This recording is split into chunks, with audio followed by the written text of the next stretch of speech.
মুখ্যমন্ত্রীকে এক্স মুখ্যমন্ত্রী করার জন্য আমি 135টা আসনে লড়াই করব। যারা নির্বাচনের 2 মাস আগে থেকেই সব রাজনীতি করে, এটা বিজেপির পাল্লায় পড়ে। দল বিরোধী কাজের জন্য দল থেকে বহিষ্কার ভরতপুরের বিধায়ক হুমায়ুন কবির।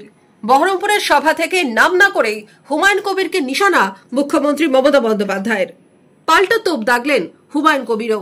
মুখ্যমন্ত্রীর সভার দিনই বেলডাঙ্গায় মসজিদ শিলান্যাসের জায়গা দেখতে গিয়েছিলেন ভরতপুরের তৃণমূল বিধায়ক হুমায়ুন কবির। আর এদিনই দল বিরোধী কাজ করার জন্য হুমায়ুন কবিরকে সাসপেন্ড করল তৃণমূল কংগ্রেস। আমাদের সিদ্ধান্ত হচ্ছে হুমায়ুন, আমাদের যে শৃঙ্খলা রক্ষা কমিটির আগে 3 বার আমরা ওনাকে সতর্ক করেছিলাম, এখন আবার উনি এইটা করছেন। আমরা পার্টির ঊর্ধ্বতম নেতৃত্বের অর্থাৎ আমাদের পার্টির চেয়ারম্যান এবং জেনারেল সেক্রেটারি দুজনেরই মতামত নিয়ে আমরা হুমায়ুন কবিরকে সাসপেন্ড করছি। হুমায়ুন কবিরকে আমরা সাসপেন্ড করছি দল থেকে।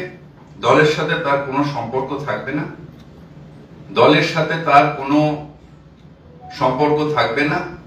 তার কারণ যারা ধর্ম নিয়ে রাজনীতি করে, ডিভিশনাল পলিটিক্স করে, মানে ধর্ম নিয়ে মানে ডিভিশন ভাগ করার চেষ্টা করে, তাদের সাথে দল কোনো সম্পর্ক রাখবে না। এদিন মুখ্যমন্ত্রীর সভাস্থলে হাজির হয়েছিলেন হুমায়ুন কবির। সেখানেই দলের ঘোষণা শুনে হুমায়ুন বলেন, বাবরি মসজিদের শিলান্যাস করবই, কারো ক্ষমতা থাকলে রুখে দিক। শুধু তাই নয়, দলের নেতৃত্বকে নিশানা করে হুমায়ুনের দাবি 22 তারিখ নতুন দল করে 135 আসনে লড়াই করবেন। এর জবাব টিএমসিও পাবে, বিজেপিও পাবে। বিজেপি আর টিএমসির মধ্যে কি আন্ডারস্ট্যান্ডিং আছে সেটা আগামী 22 তারিখে আমি ঠিক প্রমাণ করে দেবো। এটা এখানে আরএসএস এর গভর্নমেন্ট চলছে আর তৃণমূলের গভর্নমেন্ট চলছে। এর খেলাফ, এর বিরুদ্ধে আমি নতুন পার্টি করব।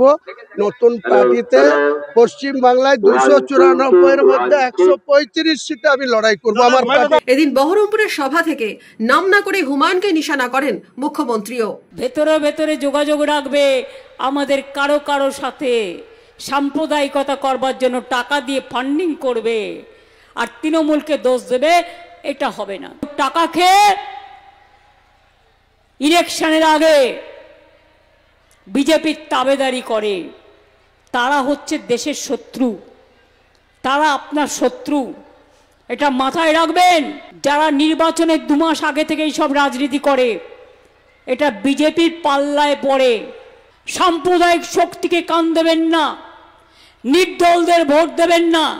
যাদের কোনো দল নেই, টাকা নেয়, তারা নির্দল, অদল বদল, তার নাম নির্দল।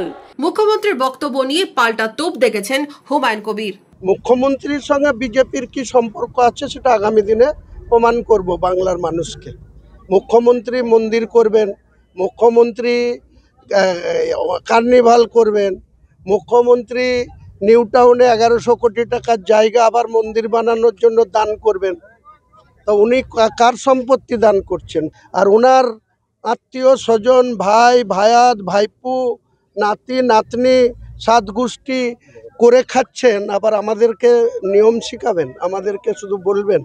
আগামী দিনে টের পাই দেবো মুখ্যমন্ত্রী কি করে হয় 2026 সালে, সেদিন প্রমাণ করে দেব। জাতীয় সড়কে শনিবার বেলা 10টা থেকে আমি থাকবো, আমার হাজার হাজার লাখো সমর্থক আমার সঙ্গে থাকবে, 2 লাখ লোক এই থাকবে। দেশের শত্রু কে?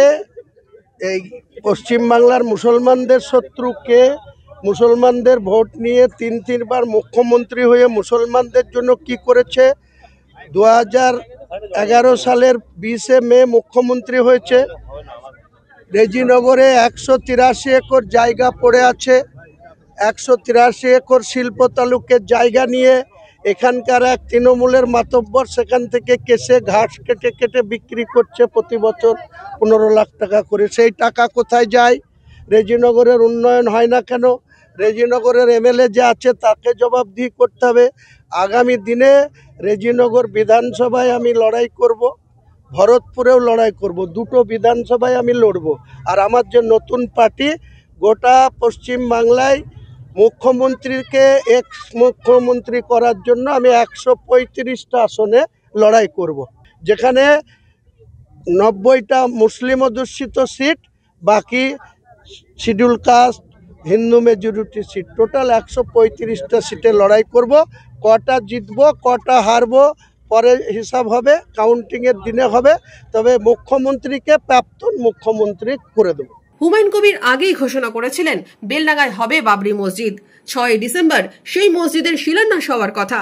ইতিমধ্যেই জমিও পরিদর্শন করেছেন। তার মাঝেই হুমায়ুনকে দল থেকে বহিষ্কারের তুঙ্গে মুর্শিদাবাদ জেলার রাজনীতি। Bureau report, Madhyabanga news.